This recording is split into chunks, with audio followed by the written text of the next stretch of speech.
कहते हैं जब आगे कुआं हो और पीछे खाई तो आगे बढ़ने का मतलब भी मौत होता है और पीछे हटने का भी। ऐसी हालत में फंसने वाले के सामने एक ही रास्ता होता है कि वो अपने कदम को ना आगे बढ़ाए और ना पीछे हटाए। आईआईटी बॉम्बे कॉलेज के प्रिंसिपल आपटे और कॉलेज के स्टूडेंट और दूसरे लोग इस समय ठीक ऐसी ही स्थिति में थे। हर एक के चेहरे पर आतंक सांप की तरह कुंडली मारकर बैठा हुआ था। हर एक के दिल को दहशत ने अपने पंजे में कस रखा था। हर एक का दिमाग डर से फटने के लिए तैयार था।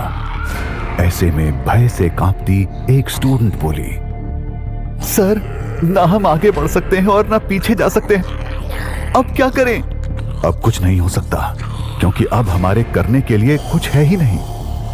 उनके करने के लिए सचमुच उनके पास कुछ नहीं था, क्योंकि आगे जहां दो खूंखार ज़ॉम्बी उनका खून पीने के लिए एकदम तैयार खड़े थे, वहीं पीछे से उनका मांस नोच नोच कर खा जाने के लिए कई ज़ॉम्बी उनकी तरफ भागे चले आ रहे थे।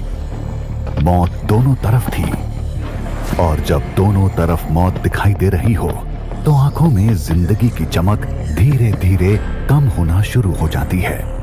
ऐसा ही बीच में फंसे प्रिंसिपल आपटे और उनके साथियों के साथ होने जा रहा था। लेकिन ठीक तभी आंखों को दिखाई दिया जिंदगी की चमक को वापस ला देने वाला वह दृश्य।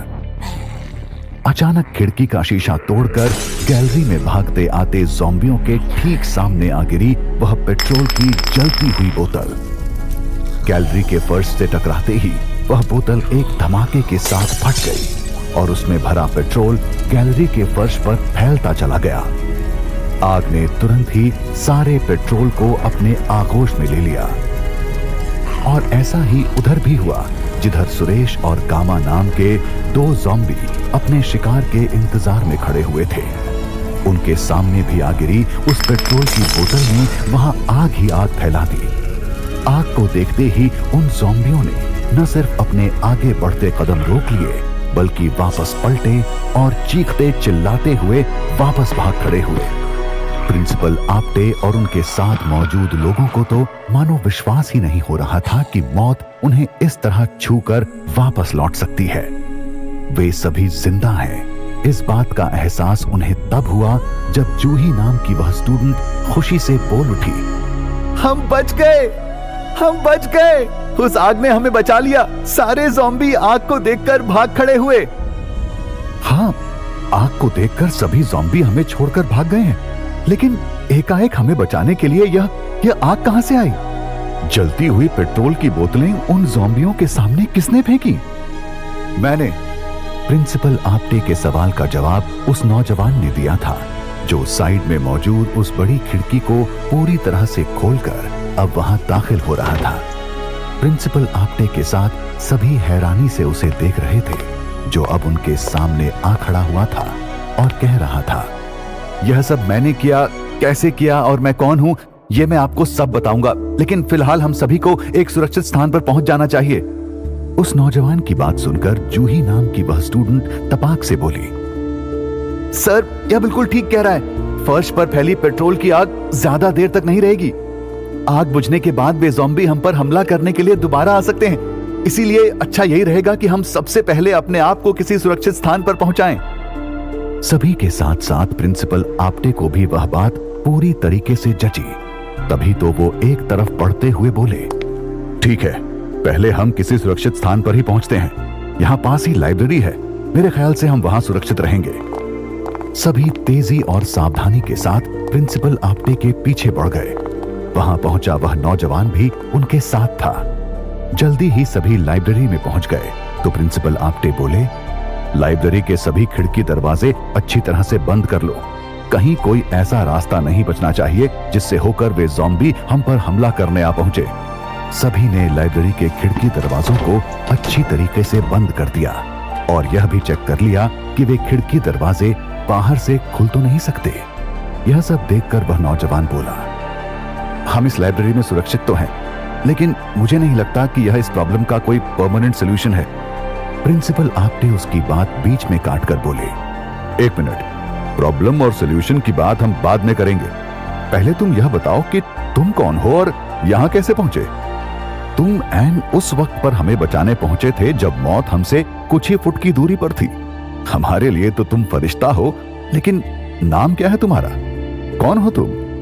जूही ने भी यही सवाल पूछा तो मुस्कुराकर बोला वह नौजवान। ऋषभ नाम है मेरा, और मैं भी आपके इसी कॉलेज का स्टूडेंट हूं। कल मेरी माँ की तबीयत बहुत ज्यादा खराब हो गई थी, इसीलिए उन्हें डॉक्टर के पास ले जाने के चक्कर में मैं कॉलेज में कल होने वाले कॉलेज के ओपनिंग सेरेमनी फंक्शन और फर्स्ट डे की क्लास में नहीं पहुंच पाया था। मैं आज पहुंचा तो इस मुसीबत से सामना हो गया। तुम अंदर कैसे आए? यह 10 मिनट पहले की बात है, जब मैं कॉलेज के गेट पर पहुंचा था। कॉलेज के गेट के सामने कई स्टूडेंट्स खड़े हुए थे। कॉलेज का मेन एंट्रेंस गेट पूरी तरीके से बंद था। जब ऋषभ वहां पहुंचा तो उसने एक से पूछा, आप सब यहाँ क्यों जमा हैं? क्या हो रहा है यहाँ? हम सब कॉलेज के अंदर जाने की कोशिश कर रहे हैं, लेकिन बहुत देर से ये मेन एंट्रेंस गेट बंद है। हमने बहुत कोशिश की, लेकिन यह गेट बाहर से खुल ही नहीं रहा। हम वेट कर रहे हैं, शायद अंदर से खुले। एक स्टूडेंट बोला, आपने अपने बायोमेट्रिक आइडेंटिटी कार्ड ट्राई करके देखे? हम सभी ने बारी बारी से कोशिश कर ली है, but they are also not working. मैं अपने बायोमेट्रिक आइडेंटिटी कार्ड से इसे खोलने की कोशिश करता हूं। इतना कहकर ऋषभ ने अपना आइडेंटिटी कार्ड निकालकर एंट्रेंस गेट के बायोमेट्रिक सिस्टम मशीन पर रख दिया, लेकिन गेट नहीं खुला। तभी अचानक गेट के उस तरफ से अजीब अजीब और भयंकर सी आवाजें सुनाई देने लगी। उन आवाजों को सुनकर ऋषभ के साथ सभी चौंक पड़े। गेट के उस तरफ से आती चीख पुकार की और अजीब सी भयंकर आवाजें अब और भी तेज हो गई थीं, जिन्हें सुनकर ऋषभ बोला, अंदर से अजीब सी चीख पुकार की आवाजें आ रही हैं और ये मेन गेट भी नहीं खुल रहा। क्या बात है? पास ही खड़ा एक स्टूडेंट भयभीत होकर बोला, अंदर कुछ बड़ी गड़बड़ है। सही कह रहे हो, अंदर मची चीख पुकार इस बात का सबूत है। तीसरे ने आतंकित स्वर में कहा, मेरे ख्याल से ऐसे में कॉलेज के अंदर जाना ठीक नहीं है। मैं तो अंदर जाऊंगा, मुझे तो देखना है अंदर क्या गड़बड़ हो रही है। अंदर क्या हो रहा था यह जानने की जिज्ञासा ऋषभ के मन में हिलोरे मार रही थी, जिसे शांत करने के लिए ऋषभ ने अंदर जाने का रास्ता तलाश करना शुरू कर दिया। जल्द ही उसे बाहर एक ऐसा पेड़ दिखाई दिया जिसकी शाखा कॉलेज की 4 दीवारी को पार करके अंदर की तरफ तक गई हुई थी। यह पेड़ मुझे अंदर तक पहुंचाएगा।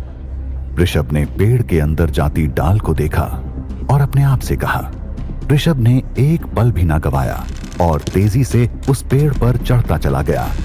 ऋषभ जल्दी ही उस पेड़ की डाल के सहारे कॉलेज की 4 दीवारी के अंदर कूद गया और बस उसका कॉलेज के अंदर पहुंचना ही जुल्म हो गया। जैसे ही वह संभला, वैसे ही उसे एक तरफ से उसकी ओर भागे आते कई ज़ॉम्बी दिखाई दिए। वे सभी पूरी तरीके से चिल्ला रहे थे, हिंसक ढंग से चीख रहे थे, उनके दांत अजीब आवाजें निकाल रहे थे। ऋषभ को सारी बात समझने में देर नहीं लगी। इन्हीं की वजह से कॉलेज में भयंकर चीख पुकार मची हुई है, लेकिन ये सब तो एकदम शैतान जैसे हैं। हालांकि देखने में सभी इस कॉलेज के स्टूडेंट दिख रहे हैं, तो फिर क्या हुआ जिसने इनको एक लाश जैसा रूप दिया है? ऋषभ सोचता ही रह गया और वे ज़ॉम्बी शैतानी ढंग से चीखते चिल्लाते उसके करीब भी आ गए। मेरे दिमाग में कई सवाल घुमड़ रहे थे, लेकिन उस समय सबसे बड़ा सवाल यह है कि मैं इनसे कैसे बचूं, क्योंकि भयानक रूप से चीख पुकार मचाते हुए ये मेरे करीब आ गए थे और यह सभी मुझ पर हमला करने के लिए एकदम तैयार थे।